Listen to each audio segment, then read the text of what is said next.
Bismillah, Rahman, Rahim. Oh, yeah. And now, our feature presentation. Greetings, brothers and sisters. Today I'm gonna talk about Master Farah Muhammad. So I'm gonna, I guess, call this video "The Idiot's Guide to Understanding Master Farah Muhammad." And I've been seeing a lot of all-out slander and attack going on with the Lord of the Worlds. So I'm gonna just basically break this down on a simplistic level and make it plain.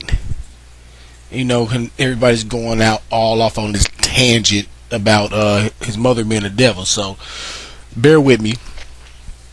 I'm just gonna go off the top of my head, and I jotted down a couple of little bullet points so I can make sure I cover them, since I'm going off the top of my head. So I'll start out by saying that with some people, once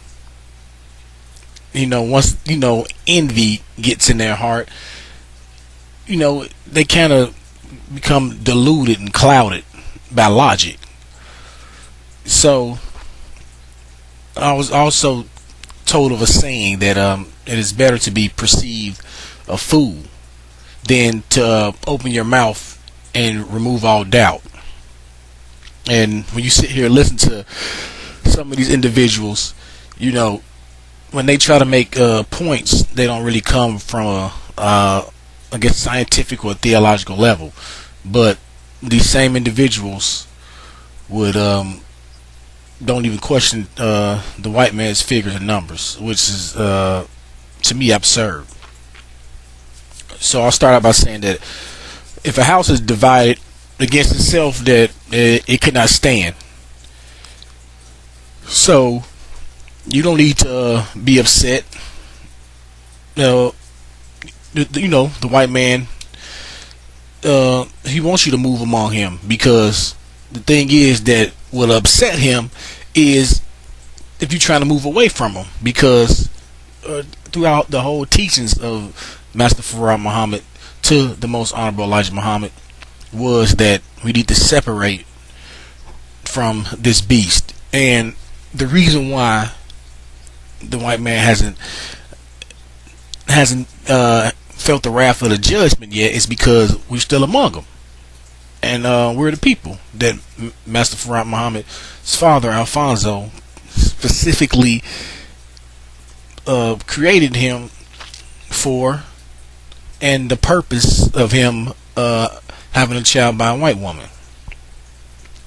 So before I get into all that, I'm going to go ahead and just talk about America in basically the last years before he was even came on the scene. So I'll start out by bringing up Nat Turner. Nat Turner was during slavery times, and most people felt that he was a prophet because he had foresight into seeing that the very nature of white people, so that he knew that the only way that we could be free was to for lack of a better term, just kill them off. But as you know, that especially during that time, we was even less percentage wise of the population than we are now. So even though he was touched by God and he knew a little bit of the scripture, he executed his plan. But like I stated, if the house is divided against itself, it cannot stand. So you had bootlicking slave Negroes like the ones we got now, who sold him out. He got caught, and the rest is history. And then we'll move along a few years to the Honorable Marcus Garvey.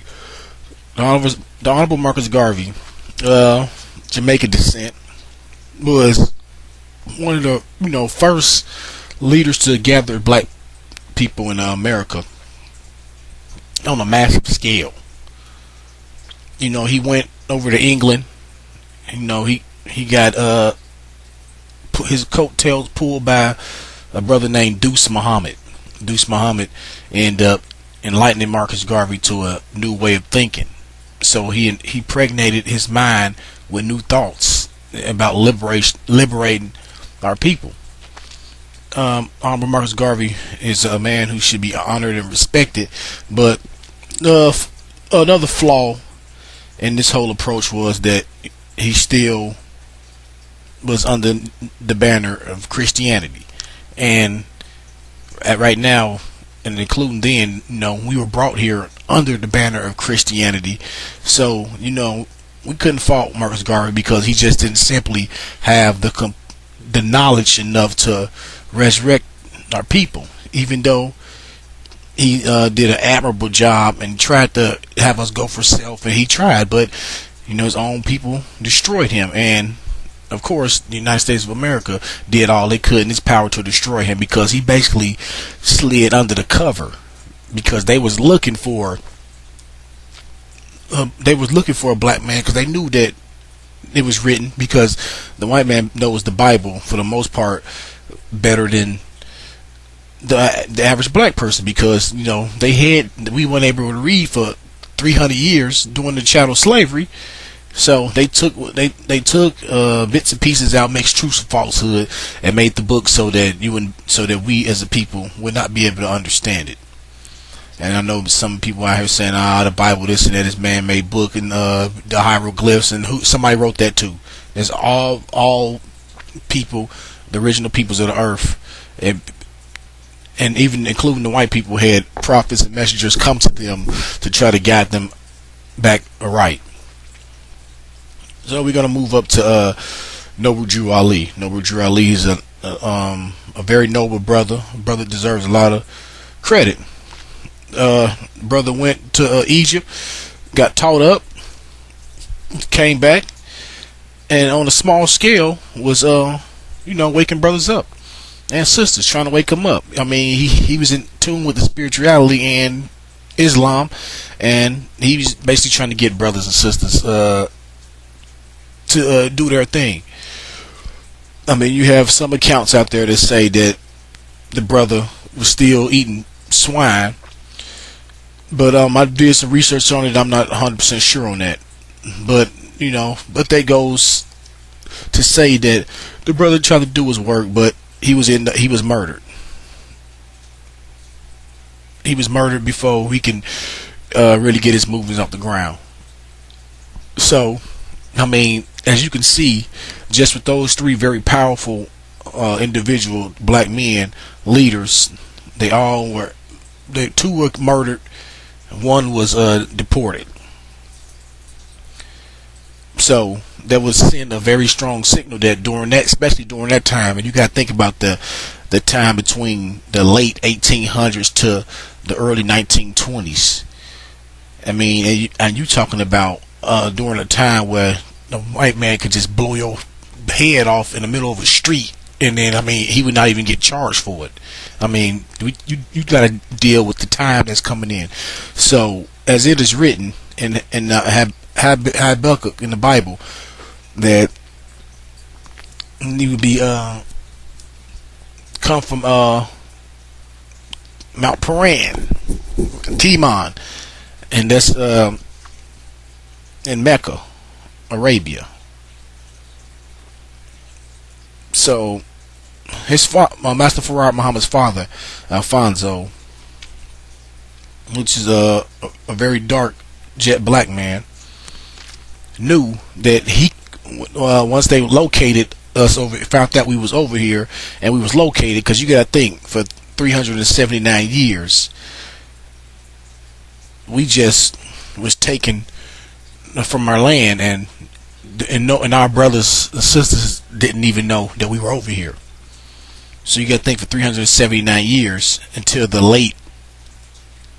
very late 1800s, no one even knew we was over here. By this time, the white man had us under lock and key. So it was nothing that we can do. And you got to think about that environment in that time, and also the examples that was set before with the Honorable Nat Turner and Honorable Marcus Garvey and Noble Drew Ali. So as it was written, and all of our scientists, that we write history to last for 25,000 years, but they write history in advance. So they write history and then we walk into it. The white man writes history the exact opposite. He does it first, then writes it.